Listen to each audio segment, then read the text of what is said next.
If people are not throwing their credit cards at you, then you don't have the right product. I would never start a SaaS without doing calls at the beginning, even if it's painful. What we would do is we would do the way I was doing it on CoCo AI. So I would go on LinkedIn and look manually for each lead. So 100 leads would take me maybe 24 hours for $100 per month, which was ridiculous. Is I went to Reddit. I've created maybe 2,000 posts. We get 2 to 5 times more reply than our competitors that are using static databases. Don't build anything unless people want to pay you. That's the most important thing. I see too many people, they build something no one wants, and they hide behind the fact that they are building.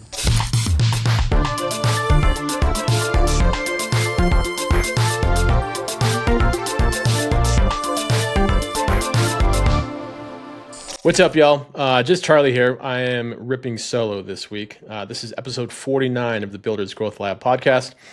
Again, just me, but we've got a great interview. It's with Roman Journey this week. He is the co-founder and chief marketing officer of Gojiberry AI, their YC company. It's outreach at scale, and it hits warm intent buyers for your platform. It's pretty freaking cool. So we talked about it. I used to sell ads in a magazine, and timing was like the biggest component that closed deals. And if you could hit a decision maker with the right timing, you're probably going to get a deal. And it sounds like this tool enables that. So it's very cool. Roman's a cool dude. He's in SF this week. So yeah, let's just cut to the interview. Again, just short episode. We'll have more updates on campaign pilots next week. It's basically now, it has evolved into a digital marketing agency of just agents. So it handles your SEO, it handles your paid ads, handles your, we'll have Meta here pretty soon. It scales your organic customer growth. So that will be, we'll talk about it more next week.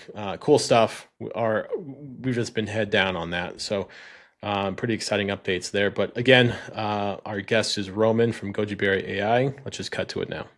What's up, y'all? Got a great interview lined up here with Roman Journey from Gojiberry. Roman, what's up, man? Hey, thank you so much for having me, Charlie. Yeah, you know what? Some things happen back and forth and everything. It's like life happens. So thank you for your time. I think things are cranking for Gojiberry right now. So thank you for being on the show. Yeah, thank you so much for inviting me. I'm really happy to share what I know about SaaS marketing. And your team, is it you personally, or is your team in SF for a couple weeks? The three founders are here. Okay. What are you guys doing in SF, and how long are y'all there? So we've been accepted to Y Combinator. That was the third time we were applying. First time with another project, and then twice with that one. So we are actually following the current batch P26.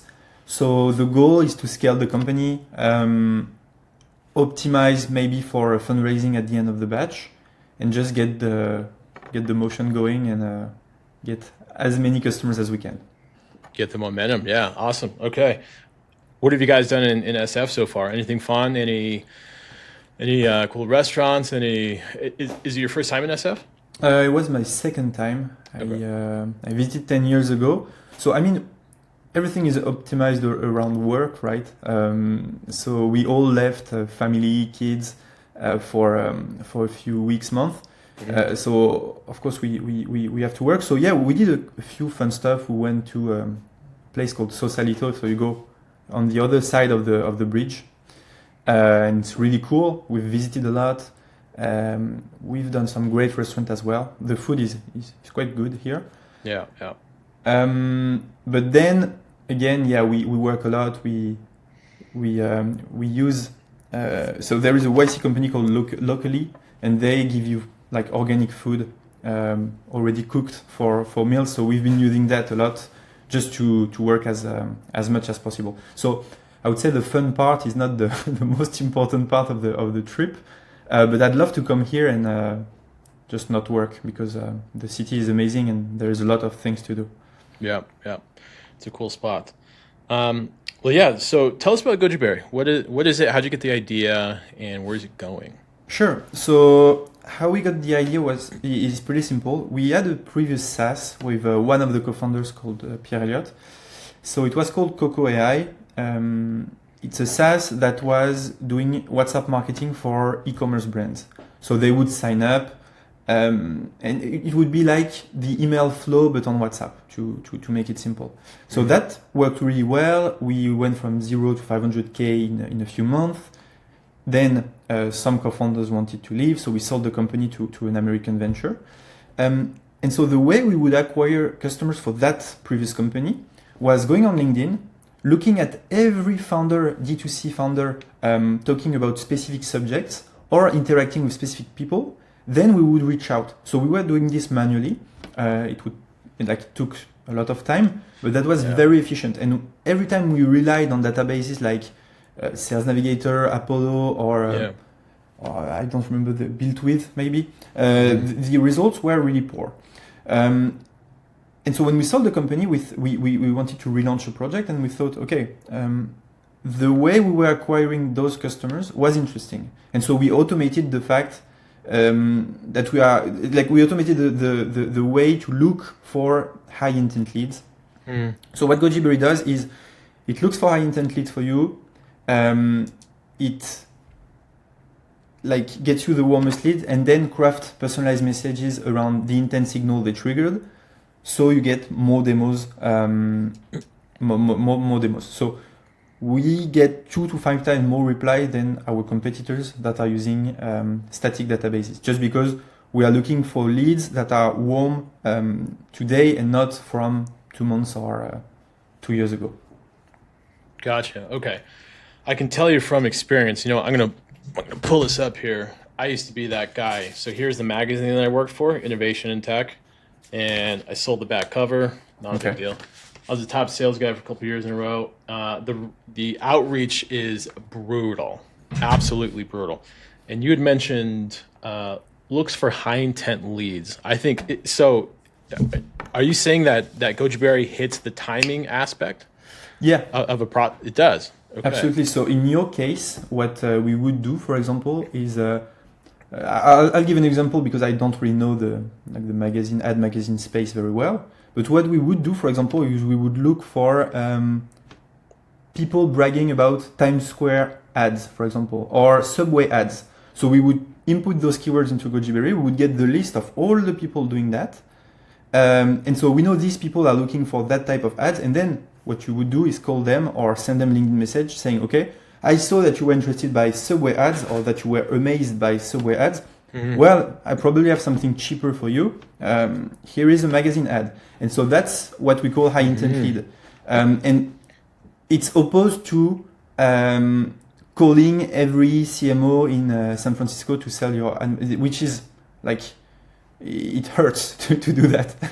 It's not fun and people are not happy. So yeah, that's what we do, and we get great results by doing so. Okay.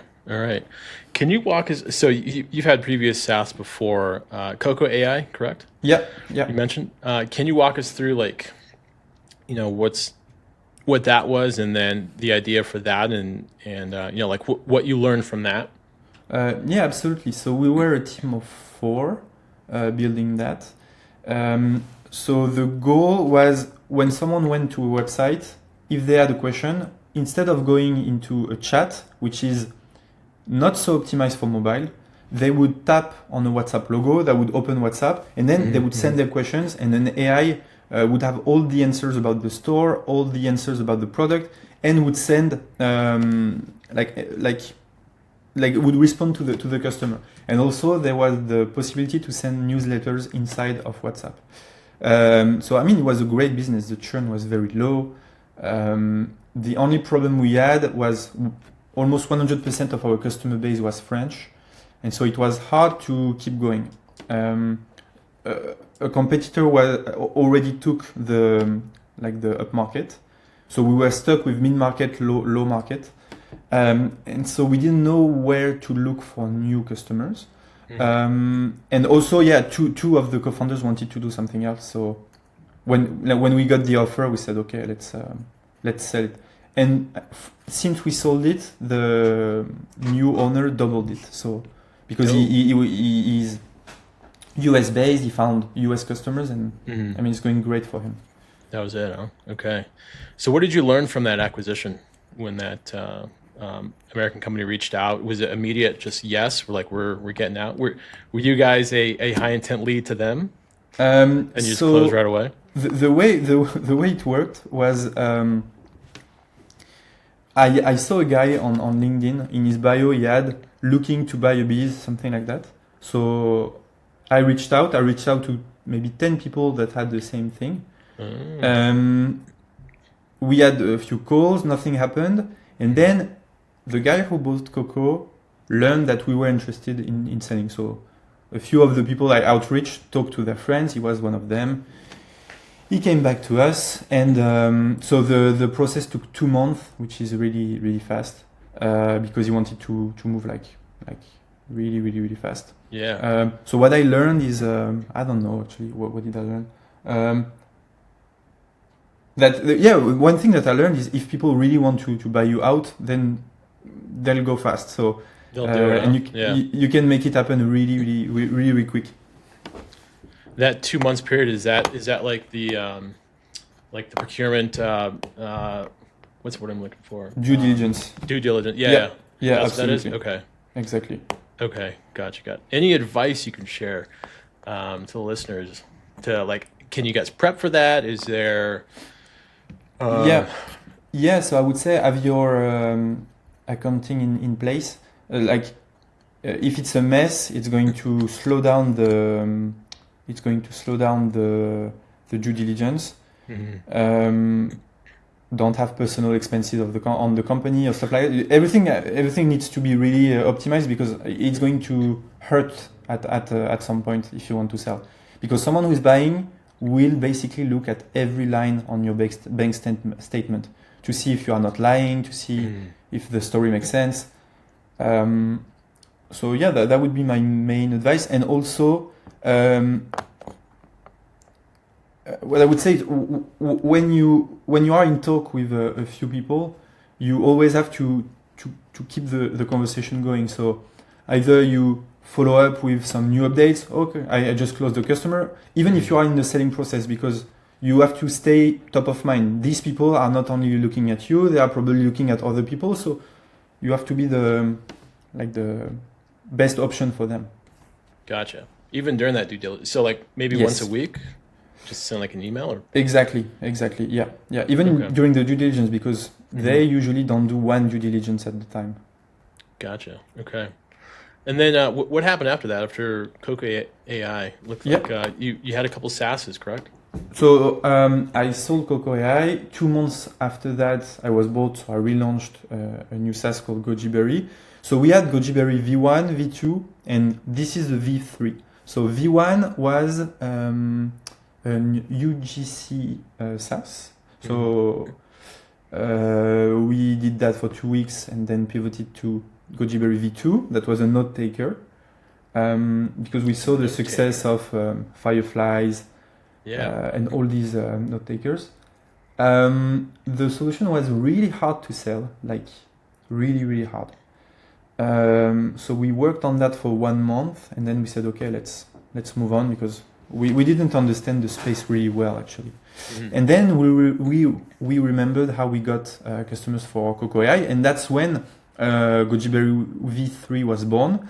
So what's really funny is my developer had already worked on 2 MVPs, so V1, V2, and he told us, guys, sell the solution, and if we get customers, then I'm going to develop it.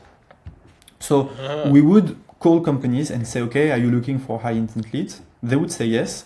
And so what we would do is we would do the way I was doing it on CoCo AI. So I would go on LinkedIn and look manually for each lead. So 100 leads would take me maybe 24 hours for $100 per month, which was ridiculous. But I needed to validate the fact that they were getting good results. And so we did that for a few months, 2 months, I think. We went up to 10K in monthly recurring revenue. Then we said to every customer, okay, we have our validation. We are shutting down the SaaS. We shut it down. We relaunched as a platform, and that's when it started taking off. But what was really cool is the developer was really motivated by the fact that we had like revenue was possible. People wanted to buy what we were selling. And so that's something I learned from Adam Robinson, that he owns RB2B and other SaaS, is that if people are not throwing their credit cards at you, then you don't have the right product. Okay, interesting. And how would you say, our podcast is about, growth for builders, and, the three of us have marketing backgrounds. How do you approach marketing for SaaS? Yeah, so the first phase, you need validation very fast. So you have to do, that's what I think, you have to do outreach first. So what I do first is I do a lot of volume. So I call people, I send email, I send LinkedIn requests. And I just try to get people on demos. And even if it's for $50 or $100, I don't really care. I need to understand who they are, why they said yes to a demo, what they are looking for. So that's what I do for the maybe 10 to 50 first customers. I do everything outbound. I don't even communicate on social media. Really? Okay. And then once I know what people really want, well, I mean, I just need more of these people. So I'm going to optimize a funnel just for them, and then put as many people as I can in that funnel. So the second phase is really building the funnel and making sure it works. So the best way to do it is to have volume like coming into the funnel and see where it breaks, where people drop off. You try several prices, and then once you have the perfect funnel, you only need more people. So then the game is having as many impressions, as many people signing up, because you know that if 1,000 people come in, you earn X. And so that's when things get really interesting. But I would never start a SaaS without doing calls at the beginning. Even if it's painful, you need those calls. You need someone, and you need payment as well. That's the ultimate validation, because in Europe and also in the US, people will say, yeah, it's really cool. I'd love to use it when it's out. But when they say that, they're just like being nice. So what you need to tell them is, okay, great. Here is the payment link. Your spot will be secured, and then you see how they react. Some of them will not pay, but if the majority pays, then it's fine. If people don't want your product, they won't pay. So that's like the best validation. Right. Okay. And you had just mentioned volume coming into the funnel. Yeah. Do you mean by paid ads, or do you mean just outreach? Is that what you mean? So I come from a background where every euro or dollar matters. So even if we do YC, we are still profitable. We haven't spent any of the YC money yet. So the way I approach it, and maybe I'm wrong, I don't know, is I can't afford to spend what I don't have, even if I can make it go faster. Mm-hmm. So once you have approval from a certain type of people, you need that volume. So the way I found it, and that's again not maybe the best way, but that's how I've done it, is I went to Reddit. I've created maybe 2,000 posts. So I went really I went really hard on Reddit, maybe a bit too hard. Wow. And every day I would get 2,000 people coming from Reddit to the website.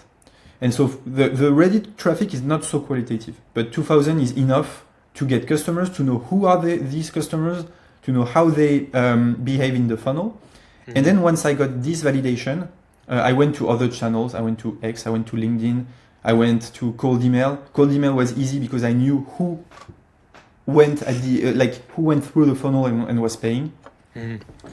And so Reddit was my validation. I think we went from 0 to 20K MRR just with Reddit.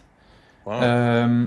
But the thing is, you end up hurting the brand if you do it too much. So, like we would be everywhere with a lot of accounts, posting a lot. We would post advice on how to do outreach, on how to do sales, on how to do marketing. And they were great posts, but at one point, people, like when they see you 10 times per day, it's too much.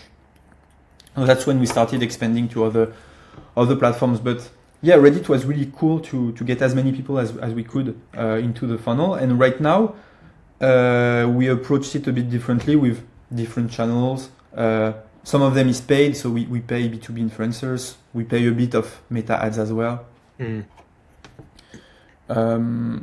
Yeah, so that's how we did it. Okay. Do you have any tips on cold emailing? Yes, so what I do, like once you've tried not warm leads but high intent leads, you can never go back to a cold database. So right now we are sending 6,000 emails per day, which is a lot for some companies and not so much for some. But I only target people who are in my space, who are active on LinkedIn, and who have showed some kind of intent. So either they engage with a competitor, they engage with specific keyword, they engage with specific influencers. And so I cannot go up this volume so much because there is only a certain amount of people that show intent every day, I guess, in the space. So that's what I do. And my best thing, so the best campaign I have right now is I pay B2B influencers to post lead magnet posts on LinkedIn. And so what I do is I retarget all the likers, commenters on all my influencers. And I send them a cold email saying, okay, I saw that you commented this post. Maybe you haven't gotten you didn't get the resource. Would you like me to send it again? And so like we have got an insane reply rate. We send the resource again, and that works well to stay top of mind. And yeah, that's working well. And something we did in the past was also we included the lead magnet posts from our competitors as well. So they were doing posts with 3,000 commenters. We would get everyone and say, okay, I saw you commented this. Did you get the blueprint? Because I also wrote one on the same subject and would present myself. And usually people would say, yeah, please send yours. So that's the best like performing campaign right now in terms of cold email. Yeah. Okay. And you'd mentioned earlier your reply rate is about 2 to 5x higher. Yes. Than industry benchmarks. Like, is that kind of why? Like, kind of what you just said. Is there something else? Is there like a certain unlock or what? Would you no. There's none. So, people, like they overestimate the. Sorry. What I mean is, people think cold mailing is some kind of magic, but if you have the right people, like exactly the right ICP, with the let's say right message. There's never the right message, but right message and right timing. Well, that's enough to get 2 to 5 times more replies. Just because when you are taking the leads from Apollo or Sales Navigator, I mean, I tried a few weeks ago.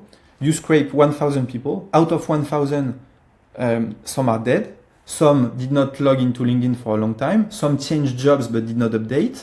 Some don't care. So, I mean, at the end of the day, out of 1,000, you maybe get 100 people who might be interested and you don't even know it. But when you target high intent lead, out of 1,000, you get 1,000 people who interacted with some competitor or keyword, and you can give context to these 1,000 people. And so that changes everything. So just by targeting active leads, you get 2 times more responses. But then when you add personalized messages, when your LinkedIn account has a great picture, great headline, everything, when everything is aligned, you get 4 to 5 times more reply. Yeah. Yeah, I think timing was huge. I used to check press releases, my old sales job, like live press releases, PR Newswire, all that, and every once in a while, I'd catch like a campaign right as it launched, and it had the person's phone number and like cell phone number at the very bottom. And I was like, well, yeah, I'm going to call them. Of course I'm going to call them. Yeah, the absolutely. timing was perfect. I think that's the biggest thing. And also one thing you could have done, so that was maybe not possible in the past, but you could look at all the people doing ads on Times Square or everything and just call these people and say, well, you are already doing ads over there. Yep. Let's try with us. That's it. Yeah. I used to do that. I used to take, or pardon me, sorry. Yeah, I mean, I'm sure you did some stuff like that. Yeah, we used to take. Let's see, in the magazine, I would look at like like whenever I went to the grocery store, I look at other magazines and look at the ads and just like take pictures. Yeah, And yeah, then exactly. like, hey, like, how about we're a week away from press. Like, how about you get some extra mileage on it? Same with SEO campaigns. My background's in SEO, so.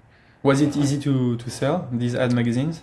You know what? If you had the right angle, it was about the right angle, and if you found the creative, the ad, and the timing. I think timing was the biggest thing to me. And so if the timing was qualified and you got the CEO, like the chief marketing officer, yes, it was easy. And my boss hated me because you're supposed to make like 130, 140 calls in a day, right? But I'd make 30 and I'd get a sale like at least once a week.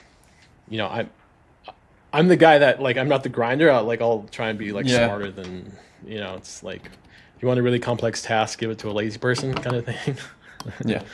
So yeah, that's how that went. So anyways, and then okay, so Gojiberry, to me so far, like the timing the signals is freaking awesome.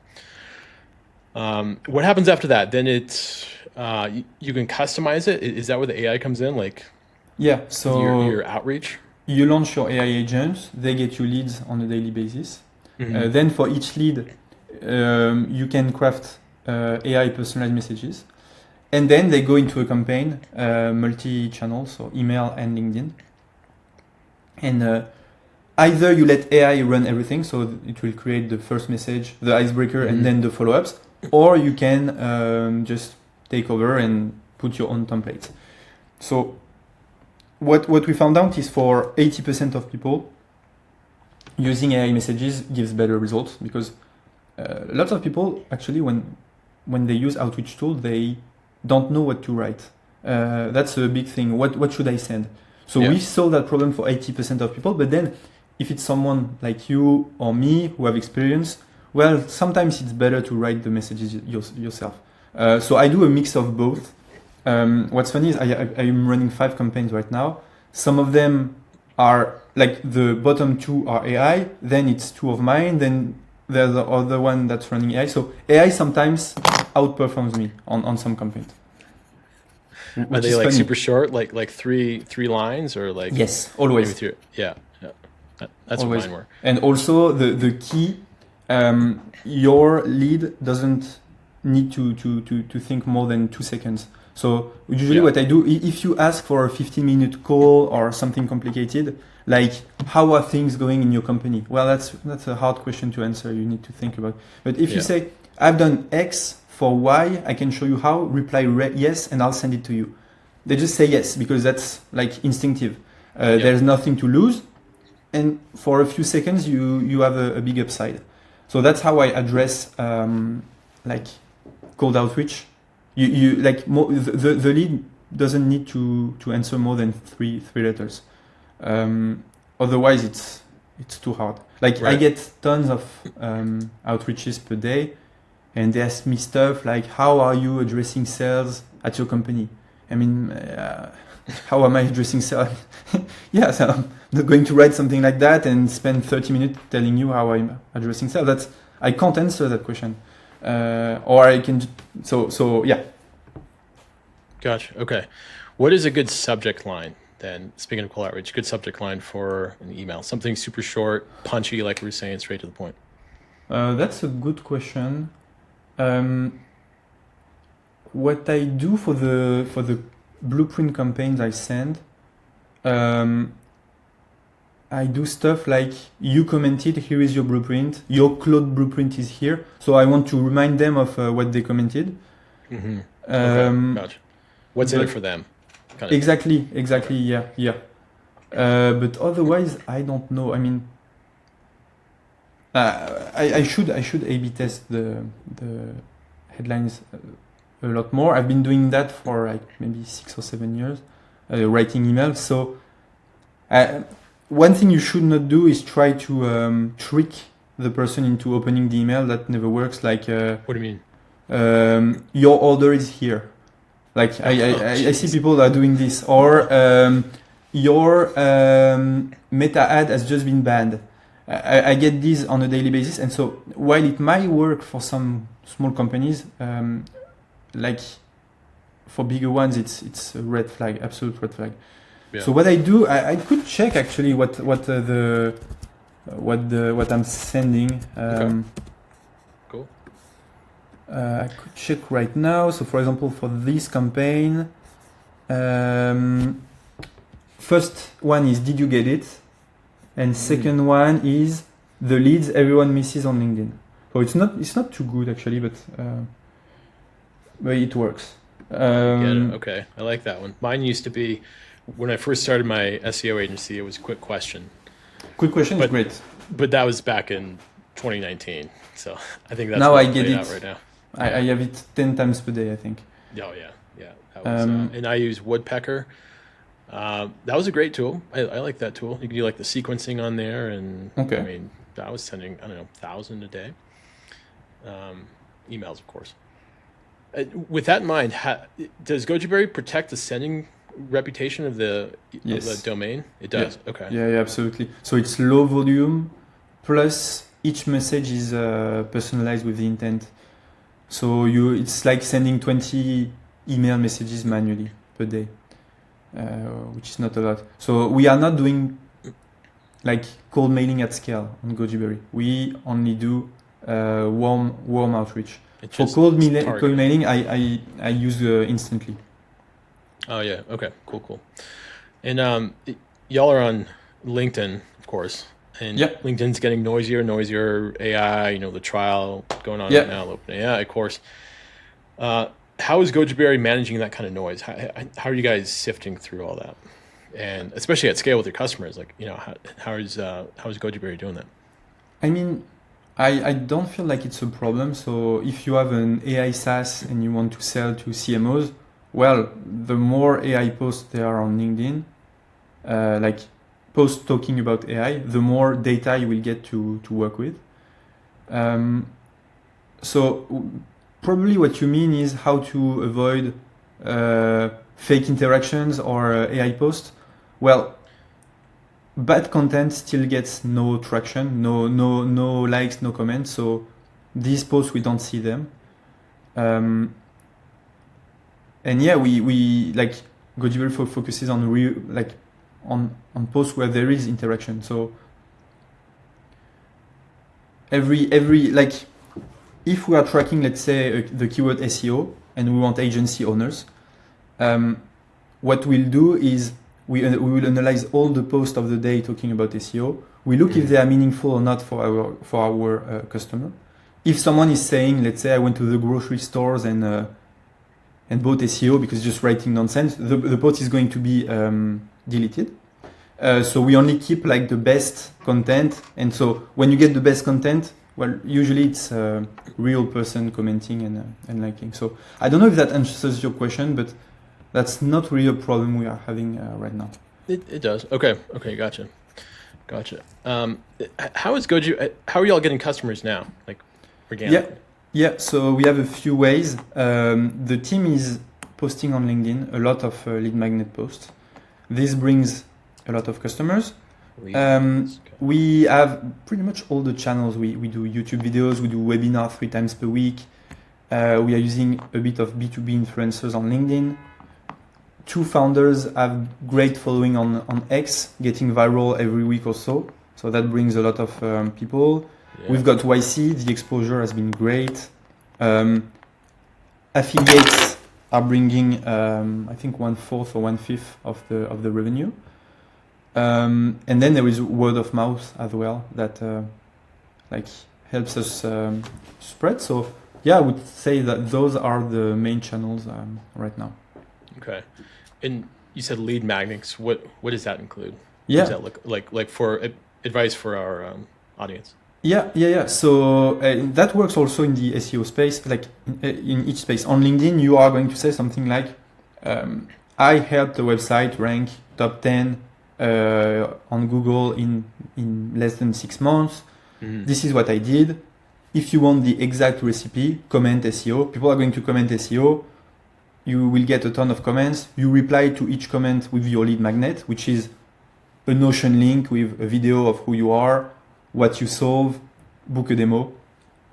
And the more engagement you get, the more people go into the Notion doc, then to your website, and then become customers. So that's something we do with a lot of accounts, just posting lead magnets about outreach. And this has been working really, really well. The traffic from LinkedIn is really qualitative. If you have like an outreach SaaS, the traffic is way better than X or Reddit, for example. I was going to ask X. Okay. X is great. I mean, we've landed awesome customers from there, but you can't target, let's say, the head of sales. The head of sales is never going to say, I'm a head of sales on X. You only get founders because the founder will put it in his bio. A head of sales on X is not a head of sales. He's probably just someone relaxing or having fun. Is that not who you want, though? Or like in a general, I don't mean you, Roman. Is Yeah. that, do you want the founder, the guy, the person that makes the decision, that can tell the head of sales, hey, we're doing this? I mean, for smaller companies, sure, of course. But for bigger companies, the CEO, like if someone has 50 sales, the CEO is not going to say, I want this. Usually it's the head of sales take decisions. So maybe he's going to pass it by the head of sales, but it's always better if the head of sales sees it and wants to use it. But for founders, for teams of 1 to 10, maybe 20, X has been really amazing. For solo founders, it's great. For SMBs, it's great. The churn is higher on these leads, but the pool of leads is absolutely infinite. Okay. And you're also doing webinars. What does your webinar look like? How do you get people into the webinar? What's the webinar look like? And then what happens after the webinar? Yeah, so what we do is every marketing action we do, either blueprints or everything, includes some links to this webinar, which is running 3 times per week. We also have SEO going to the webinar. We have influencers, when they do post, they include us like in their docs. And so we get 40 people per webinar, 3 times per week. So at the beginning, we were doing one-to-one calls with everyone. But we found out that doing calls with people who want to spend $100 or $200 per month, was not possible at scale. So we opened this webinar, which replaced one-to-one calls with 40 people at the time. And so how I address it is pretty simple. I talk about high intent leads, what they are, what the results can be. Then I show the product for 15 minutes. Then I answer all the questions in the chat. And if someone wants to come on stage, present their business, and I can tell them how they can scale it with outreach, then I do it. And so people like it. And also, I'm not a big fan of one-to-one calls. Like I like marketing, I don't like sales very much. But webinars have been really refreshing. Like there is a great energy. You run the show. It's not like a one-to-one call, I guess. Gotcha. Okay. And you'd mentioned YouTube. What is Gojiberry's YouTube strategy? Yeah. So on YouTube, the only strategy we have is ranking on other SaaS names. So what we do is name of the competitor plus review 2026, and we spend 10 minutes reviewing their SaaS. And so when people tap, like when people search for, let's say, concurrent one review, well, the first video is going to be us. They watch the video. At the middle of the video, I say, yeah, we have an alternative. That's me, and people sign up. So that's great. It's easy to get traffic. It's like doing Google Ads, but for free, actually. Okay. Are you guys? Is Gojiberry posting once a week, couple times a week, or? I wish, but right now it's really hard to keep up. But I wanted to do 1 video per day. I think I made maybe 60 since January. So I did not hit my quota. Okay. I think I saw an ad on Trust MRR. Were you there on Mark's platform? Okay, you were. By the way, I'm trying to get Mark on here for weeks. Mark, if you're out there, he's in San Francisco right now. Yeah, I saw that. He answers me from time to time, but I mean, I guess he gets so many messages, so it's hard for him to check. Yeah. Are you going to be running more niche directory ads versus like Google and Meta? No. Or is that? No, that's just a one thing. So the strategy at the beginning was we pay Trust MRR, Mark is going to talk about us, and one tweet from Mark is going to get a ton of people. Yeah. And we didn't care about the ROI of the ad. But then we checked, and it's profitable. So for, I think, $1,500 spent, we get maybe 1,000 of new MRR per month. So I mean, it doesn't make a lot of difference for us at our stage, but still it's staying top of mind for free. So we keep it. Cool. Okay. As we wrap up here in a couple minutes, one more, maybe two more questions. But first one is on pricing, and you've had successful companies, you've had an exit, and co-founder of one that's cranking right now. What is your thought on free trials? Should they be 7 days, 14 days? Should they not even be free trials? What's your thought on that and just pricing in general? So the problem with AI SaaS is that they have costs. There is a token cost. So if you are running an AI SaaS and you don't put any like paywall in your SaaS, what's going to happen is people from countries like India, Pakistan, Bangladesh, maybe sometimes South America are going to go into your SaaS. They are going to use it because they find it really cool, but then they can't afford to pay. And so these users are going to cost you a lot of money. And you won't be profitable. So that's a huge problem. I've talked to a lot of founders about that. So what we do is like at the beginning, when you sign up, there is a paywall. You need to put your credit card and then get access to 7-day free trial. Okay. If that's not enough, you send us a message in the chat. We give you 14 days. So you get 14 instead of 7. But even by doing that, our third like nationality of customers is India. And out of 100, we get 2 or 3% people paying. Okay. And the average on our SaaS is 40%. So you still get some people. It's way less, but that's something you have to keep in mind. Is if you have an AI SaaS and it's free usage, then of course people are going to use it for free, and you can't blame them. They are just following the rules. Yeah. Cool. Okay. As we wrap up, last question: what advice can you give to new founders right now in this space in 26? Yeah, so don't build anything unless people want to pay you. That's the most important thing, I guess. And then get validation as fast as possible. So get traffic to your landing page. Don't procrastinate. I see too many people, they build something no one wants. And they hide behind the fact that they are building. So that's not how it works. It's the other way around. Gotcha. Okay. Where can people find you, Roman? So on X, I have X, on LinkedIn as well. And I'm really active on X, so you can get my daily posts if you follow me. And hop on a webinar too. I've the webinar. Yeah, I've seen some of your YouTube videos. They're good. They're legit. I like them. Cool. Okay.